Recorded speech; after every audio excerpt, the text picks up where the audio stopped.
The ride to Beth Hempstead's house, where Emily was staying, took 30 minutes, during which Mallory felt the tension in her neck and shoulders beginning to ease. She couldn't think of any way anyone could know where Emily was. That thought and the peaceful country scenery along the Woodinville-Duval Road soothed her as nothing else could. Leaning her head back against the rest, she watched the green hillsides whiz by, relishing the cool caress of the early evening breeze as it rushed in through her open window. In a few more minutes she would have her daughter safely in her arms, and Mac Phearson would spirit them away to a safe place where they could wait together until he could find out what was going on.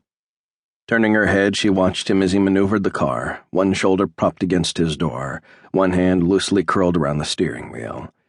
At a glance he appeared relaxed. Only his eyes gave him away. They darted continually from the road to his rearview mirror. His watchfulness reminded her that the nightmare from which they just escaped was far from over. "See anyone?" "Not yet. Mrs. Christiani." "Mallory, please. Mrs. seems so formal." "Mallory," he corrected. "I want you to think back over the last few weeks. Has Keith said or done anything odd?" She shook her head. "He's been horribly tense, that's all." "Any strangers calling the house? People who've never called before? It's extremely important." Again she shook her head. "Has Keith been gone at odd hours? Has he, had a sudden increase in income?" Mallory stiffened. "Just what are you implying?" "Nothing, I'm just trying to—" He narrowed his eyes. "Get something straight, okay? Keith's like a father to me. I'm not maligning his character, just looking for answers." "He isn't dealing in anything criminal, not Keith." "Has he had an increase in income?" "No." "Don't just say no, think. Like it or not, he's tied up in something pretty nasty, and there has to be a reason for it. Not everyone runs in your circles, you know. Keith didn't meet Lucetti over a friendly game of handball at the athletic club." Mallory sat straighter in the seat. He made affluence sound like a sin. It wasn't as if she were one of the rich and famous, after all. Her dad was an ex-congressman, so what? She had been raised in a town where the wealthy greatly outnumbered the middle-income families. Again, so what? People didn't pick their parents, after all. "You don't like me, do you?" she ground out. His jaw tensed. "I just met you. Why wouldn't I like you?" "You tell me." He turned his attention from the road to give her a lazy perusal. "If I had to describe my feelings toward you, I'd have to say I'm indifferent. I haven't known you long enough to form a personal opinion of you. I'm here as a favor to Keith, which brings us back to my question. Let's stick to that." He didn't sound indifferent. He sounded contemptuous.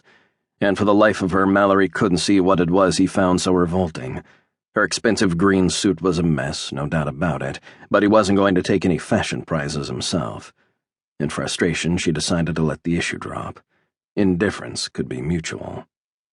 She forced her mind back to his question, Keith's income. Could her father-in-law have become involved in something shady? No, she couldn't believe it of him, not for an instant. "There's been no increase in income that I'm aware of. No strangers calling, nothing. He's been tense. That's all." "How about strange cars in the neighborhood?" "No, not that I noticed. Our neighborhood is pretty quiet." He frowned. "There has to be something we're missing." Mallory had no answer. "Keith's a good man, an honest man." "I know that." He squinted to see out the dirty windshield. "You said to take a left at 226th, right?" She nodded and tried to read the street signs. They still had about a half-mile to go before their turn. "It's not finished yet, is it? They could still find us."